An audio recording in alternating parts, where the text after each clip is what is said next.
My dad works in B2B marketing. He came by my school for career day and said he was a big ROAS man. Then he told everyone how much he loved calculating his return on ad spend. My friends still laugh at me to this day. Not everyone gets B2B, but with LinkedIn, you'll be able to reach people who do. Get a $100 credit on your next ad campaign. Go to linkedin.com/results to claim your credit. That's linkedin.com/results. Terms and conditions apply. LinkedIn, the place to be, to be. We acknowledge the traditional owners of country throughout Australia and recognise their continuing connection to land, waters and culture. We pay our respects to their elders past, present and emerging. Welcome to This Song Is Yours, a music podcast where we chat to a new guest each week, talk about their life and creative endeavours, and talk to them about some of the music they love. Our show works by chatting to our guests about music, but also getting them to make you a playlist of the songs they love. You can find the link to our playlist in the show notes. Welcome to episode 78. I'm your host, Simon Fink. Our guests today are Children Collide. The Australian rock band are making their welcome return today with their fourth studio record, Time Itself. In today's episode, we're talking with singer Johnny Mackay about recording the album, their lineup change, and Mark Ronson kicking them out of the studio. Here we go. Our guests today are a beloved rock band from Australia. The ARIA Award-nominated three-piece have released 3 studio records since 2008, and they're back today with their fourth, entitled Time Itself. Please welcome from Children Collide, Johnny Mackay. Hello, Johnny. How are you? Hello, I'm pretty good. Yeah. That's good. Congratulations. The new Children Collide record, Time Itself, is finally out today. Yeah, only took a few years to get another one out. This record, from what I've heard, is that these songs have been, I guess, cooking, stewing away since we wrote them in 2018 or 19, and then... Some of them. Actually, there's a song on there that was written kind of towards the start of the band that just never quite... Like, we played it live all the time, and then I don't think any producer kind of pulled it together in the way that Lauren finally did, and it was just sort of sitting there. And then there's another song on there that was written 2 weeks before we went to the studio. So it kind of... even though the album sounds quite cohesive, I think, anyway, sonically... As far as the timeline goes, it's quite stretched out. That does kind of run the whole gamut of the history of the band, really. Yes. Yeah. When you go to revisit some of these songs, especially ones that you've written almost in like a different lifetime ago, maybe, like how do you work out what's worth revisiting or like what still has the legs to make it onto the record? Well, I think we always approached this band kind of not really being a kind of slave to trends or, you know, what was going on around us. I think maybe lyrically I'd comment on my particular life and things I was going through, but as far as like sonic trends, sometimes not to our advantage, we didn't really follow them. So pulling songs out from 10 years ago and from 2 weeks ago, they kind of all fit together within this kind of world we created anyway. So it's just a 3-piece live rock band, and kind of you could probably put any half-decent song together and it'll sound like us. I still think that you guys have something special. Let's not like generalize it like that. I didn't mean we were half decent. I mean, like, yeah, look, there's always a lot to choose from. I mean, we've got into records with 60 songs. I can't remember how many demos we put together for this, but it wasn't like they were the only 12 songs we had. We had a bunch to choose from. And Ryan and I did quite a bit of work in Sydney in the year or so leading up to it, kind of going through and rearranging stuff and picking through bits and pieces. And off the back of the third record, I'd kind of just kept writing. So there was a chunk of songs from then as well. And yeah, I mean, they were just sort of sitting there. To me, it was real unfinished business. And I actually approached a label when I first kind of decided to do it, a friend of mine from a label, and said, look, I want to make a final Children Collide record, and I want to call it Eulogy, and it's going to be like the end. And my friend was like, why would I want to put that out? But anyway, we ended up doing it with Jody, and then it's sort of as we were making it, I was like, oh, actually, this is quite good, and I think we need to keep doing it. and then we started jamming with Chelsea as well, and now it's sort of I think I've been dragged back in. For those who might not have known, like Children Collide was on, I guess, a hiatus or a bit of a break. Would you call it like a hiatus, or just? It was an unintentional break. I just kind of moved to New York and kept going. It was actually right before. Funnily enough, I'm in New York now, and I went to New York just as our third album came out, and I just kept writing. I write music every day in different forms, and quite often that's the kind of song that would fit with Children Collide, and I just kept writing and writing and writing, and then it was kind of a couple of years after we'd had a year break, and I was like, oh shit, I think the band's over, and I didn't even realise. And then obviously I did a bunch of other stuff, and Jody, who manages Fascinator and now manages Children Collide, she said one day, she's like, I was talking about the song, she's like, why don't you just do another Children Collide record? And Ryan was into it, so we did it. Because when you were in New York, for some who might not be aware, you were under the guise of Fascinator. Yep. Yeah, and that is there's some sonic similarities, but it is very different kind of music. It was kind of a way for me to.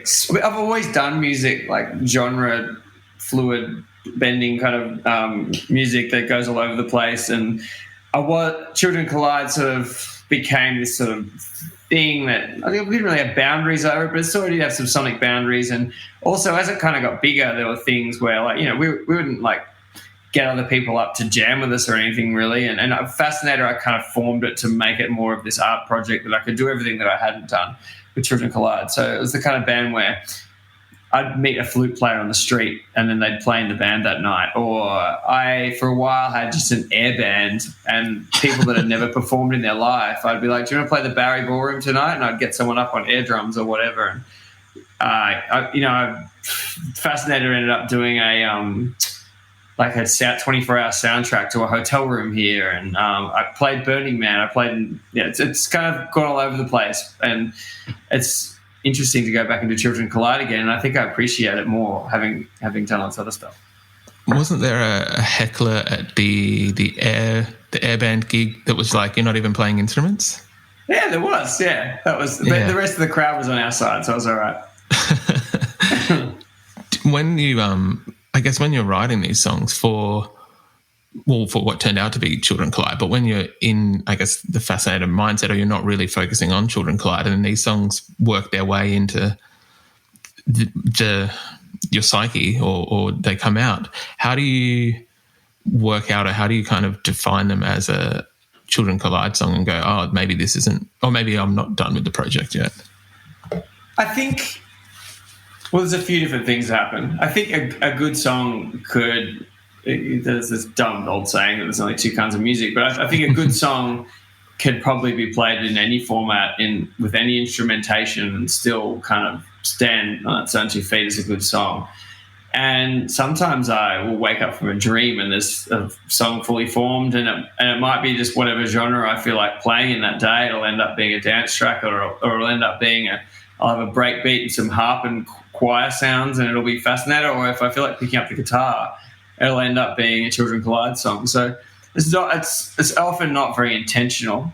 But then the other side of that is sometimes the Children Collide sat down and it's been like, all right, I'm going to listen to the Jesus Lizard, Fugazi, and the Buzzcocks, and after listening to them for an hour, I'm going to see what comes out of my fingers. So sometimes that happens too.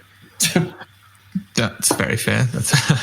Do you think that Fascinator has maybe influenced, or not even influenced, but that with Children Collide now that you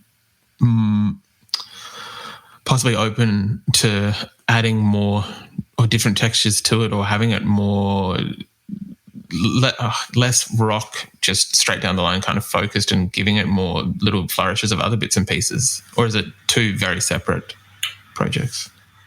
Well, I think we already had done that. I definitely feel more freedom just in the approach of everyone working on it now.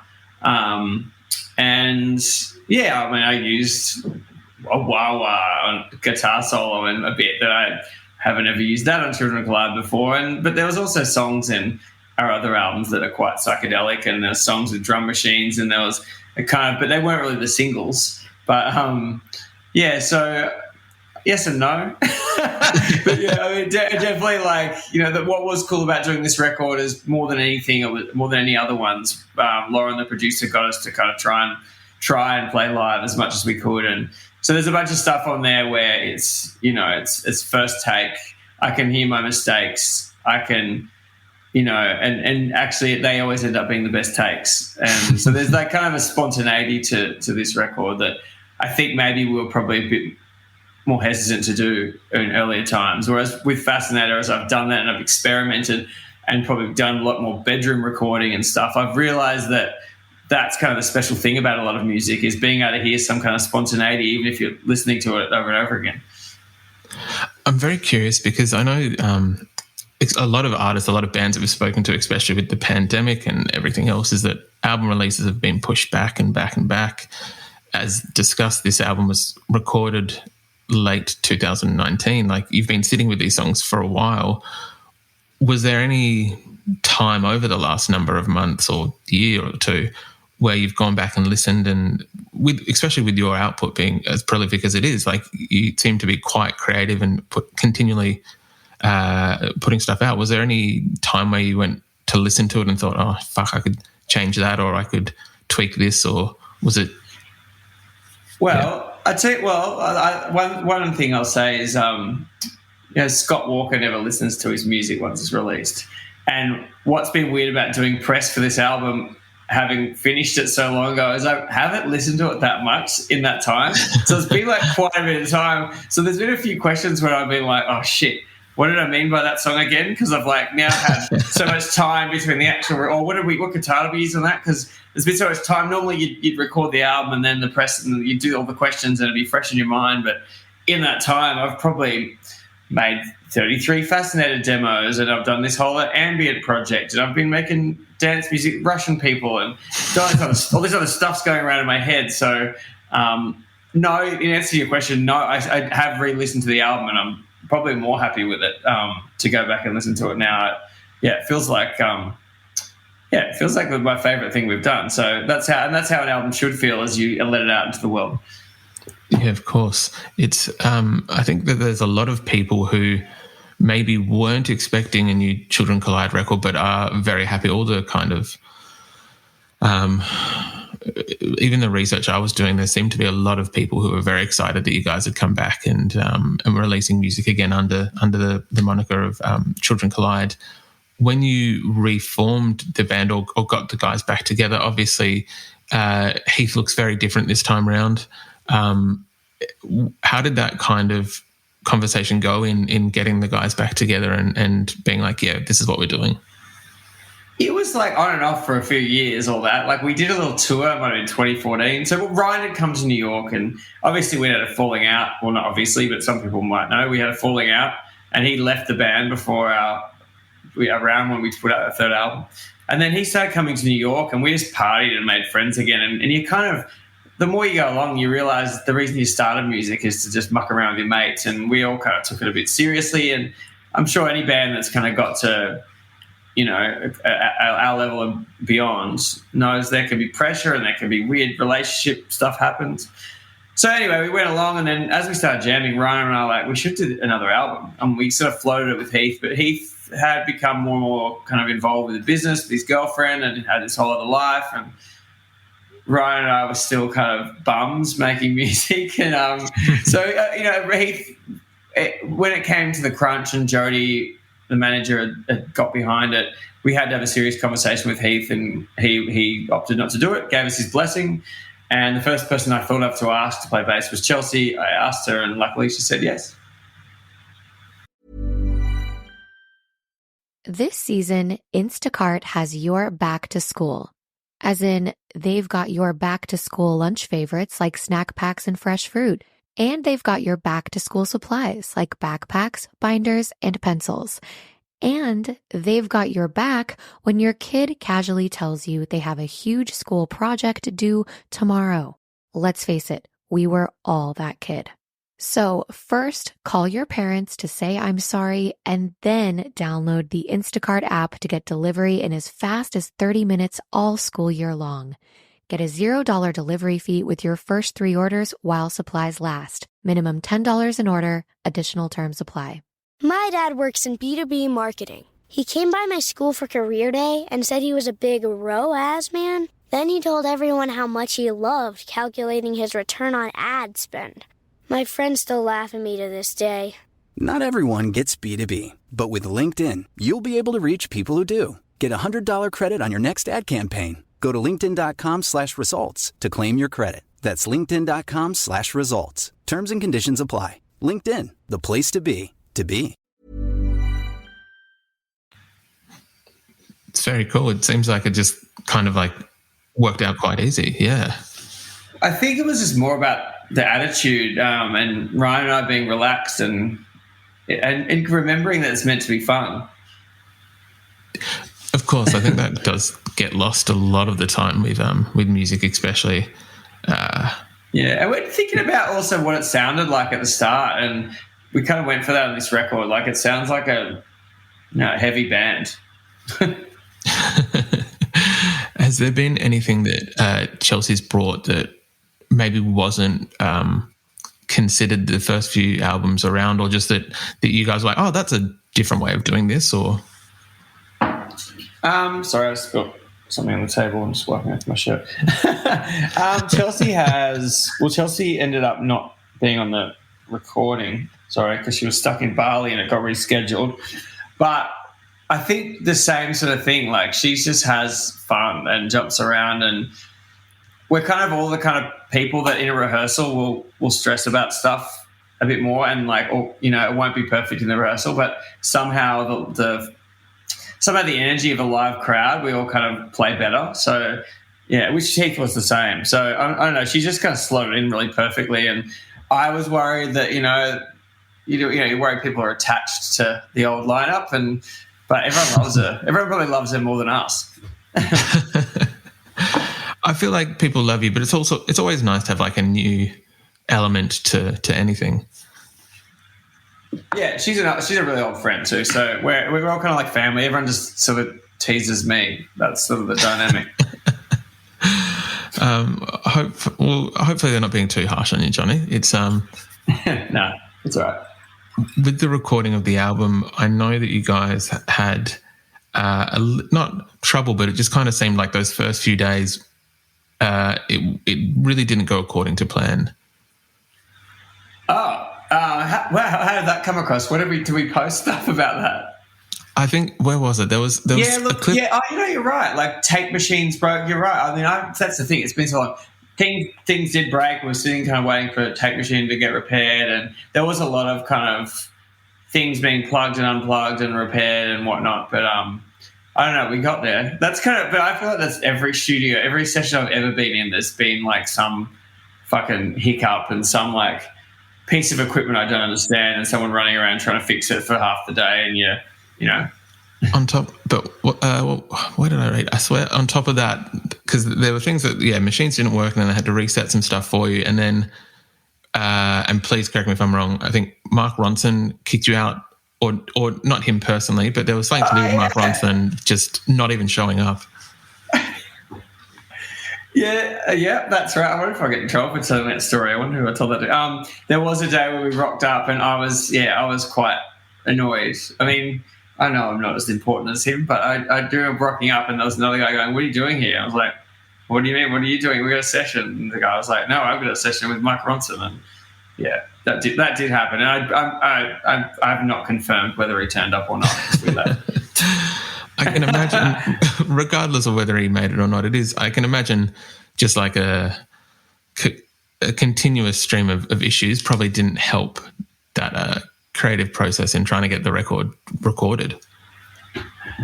Yeah. Well, you just get on with it though, don't you? Like, I feel like stuff always happens. You've got to kind of and you can either get annoyed or you can just keep making it. Can't you? Yeah, very true. Yeah, you can't really stop. Yeah. The record itself is out today, and I know that there was plans to tour next month with how things are going in Australia at the moment, the lockdown, and not sure, hopefully touch wood that does go ahead. But what are your thoughts on taking the record on the road and being able to play these songs firstly? Yep. Well, firstly, that's going to be about whether states are opened and whether people are allowed to stand up.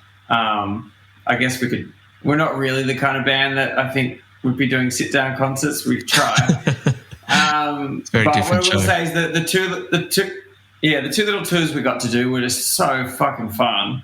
And the dynamic of the band just got better and better and better. And it takes a while to get to that point again where it's like sort of second nature and you're not focusing on whether you're getting the chords right or remembering the words or whatever, and you're back in that. And once it becomes second nature, then I think you can really enjoy it. You can connect with the crowd. And we sort of got there and then we stopped, and then we got there and then we stopped. And, everyone's had the same shit to deal with, but I'm looking forward to doing instead of doing 5 or 6 shows in a row, I'm looking forward to doing 30 or 40. I think everyone is very much looking forward to that. Once we can get all the shit sorted out, that'll be great to be able to go back to live gigs. I think New York is back open and playing shows, aren't they? Yeah, New York's. I've DJ'd here a couple of times. I haven't done a live show yet, but yeah, there's definitely shows going on everywhere. It's like it's kind of nuts, actually. I'm not sure how to feel about it, whether I should be scared. I know I've got friends that aren't going out still, and then I've got friends that are going crazy. And it's a city that thrives on social activity and was locked down for so long. So I think it's also a city that's been through quite a few disasters and has a real let's kind of get on with it thing. So yeah, I'm kind of feeling that while I'm here. Do you think that same maybe apprehension, do you think that there will be that once Australia's back up and able to get back to shows, do you think there'll be, just at the start, a little bit of uncertainty of being able to go back into the mosh pit and get sweaty with everyone without having to think of, future pandemics? The difference is most Australians haven't had any friends or family die from it yet. And it'll depend how well that gets stamped out. I don't know. The difference, I had so many people close to me here, so I felt very connected to it.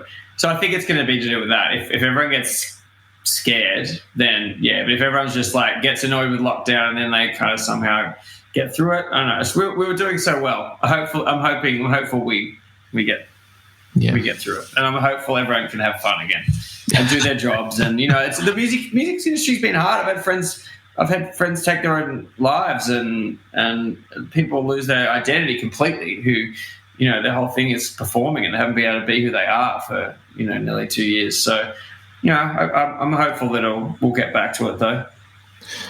Do you think that the entertainment and music, and I guess the arts industry as a whole, has kind of been let down by the government here in terms of the fact that sports still seems to get a lot of support, but you can't have 100 people at a gig?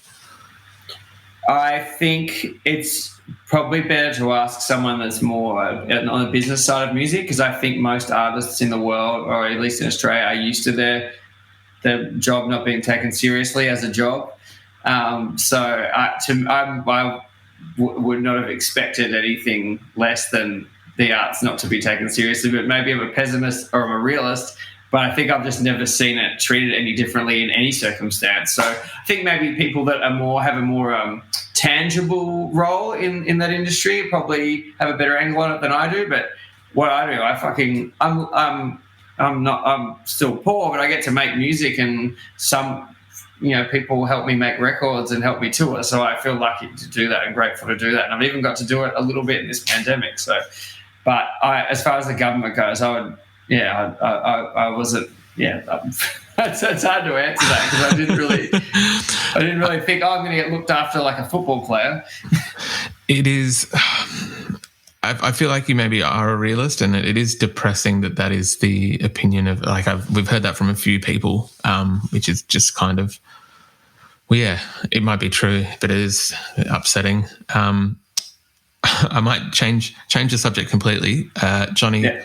Would you be happy to talk about the playlist that you sent through? Yeah.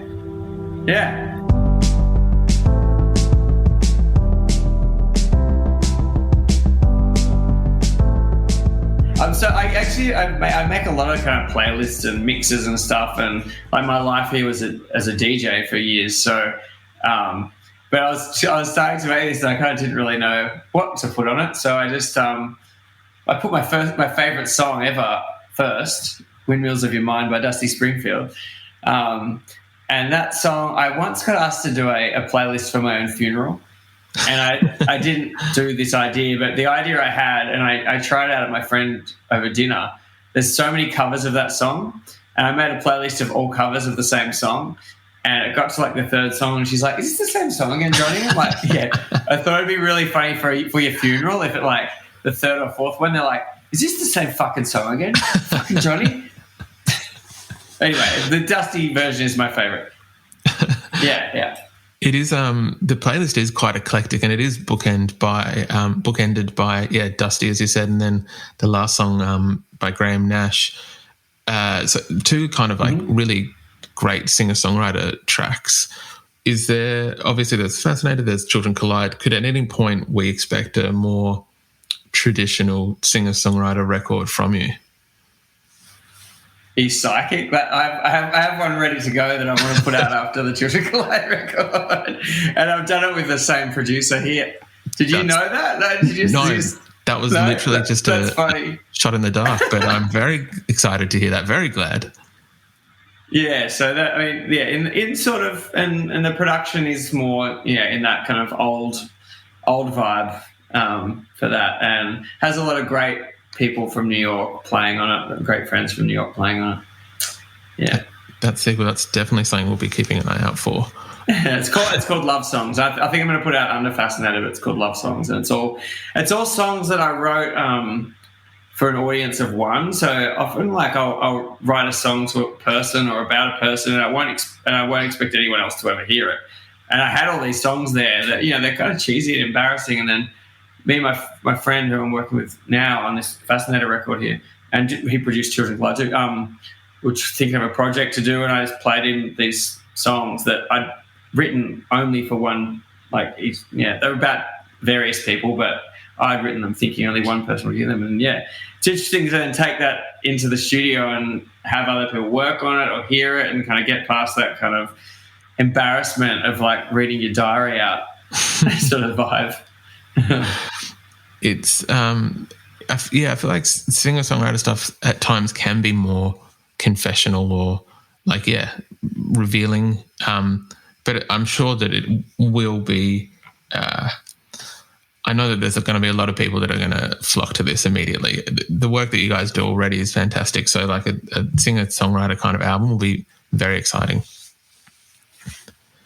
The playlist as well, Johnny, features Wizard of Iz by the Avalanches. Was it of Iz? Oh, sorry, was it? My spell check has auto-corrected it. Fantastic track from their second record, but if I've got my story correct, is that Darren, previously of the Avalanches, was the one who kind of helped you or gave you that little bit of a nudge or push into being work on your Fascinator project and electro music. Is that right? Yeah, so I met him a long time ago. I had this other silly band, and we sort of had all these costumes and went to Meredith with the Avalanches and dressed everyone, all danced on stage, and can't really remember it. I wish there was footage of it, but sort of became mates through that with all those guys, and obviously I was already a fan. I even had the El Producto EP, which was an EP they put out before Since I Left You. And, Darren was just someone, as a bit of a mentor and a friend, and I was making all this weird music on my laptop, and I had it on my laptop, and I sort of sent him way too many songs, poor bastard, and he helped me narrow it down and then produced the first record. Yeah. And was it of his samples, Mort Garson, who did Plantasia, and he did a Wizard of Oz album as well. Plantasia is an album for plants, if people don't know, that was written by this guy in the 60s. It's kind of a bit of a cult classic. And then he did a Wizard of Oz album as well called Was It Of Is, and they've sampled that for that. Out of all the Avalanches songs that you could have picked, what made this one stand out the most to put on your playlist? It's sick. I just like it. I like the Mort Garson angle on it. but I just like the groove, and I'm really interested in this kind of breakbeat kind of trip hop meshing that with kind of psychedelic elements, and I sort of try and do that with Fascinator. I don't know how many.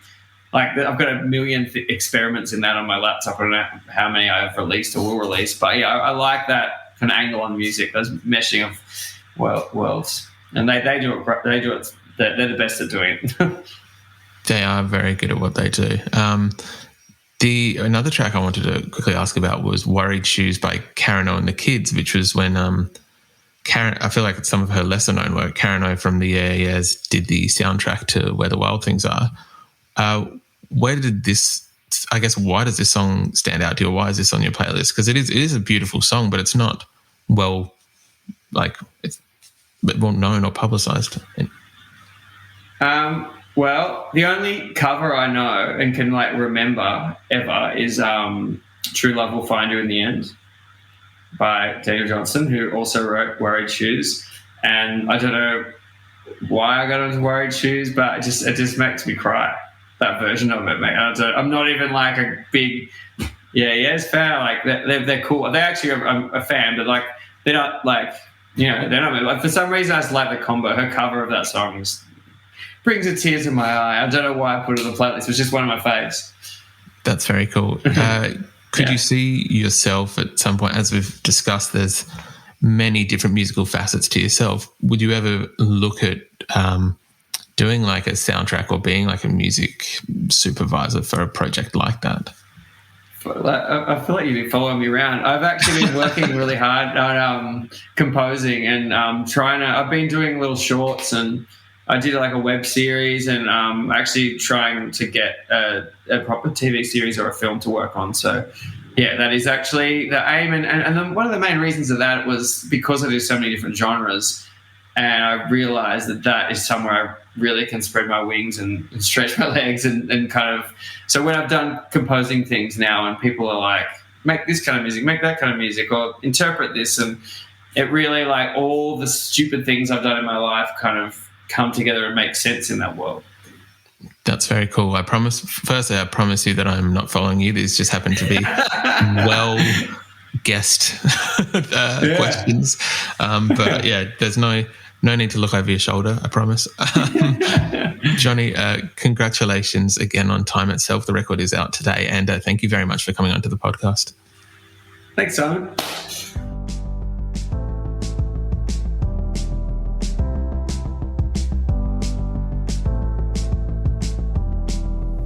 And that's our show. A massive thank you to Johnny Mackay for his time. Time Itself is out now, and we've left links in the show notes if you'd like to buy the record or tickets to their tour.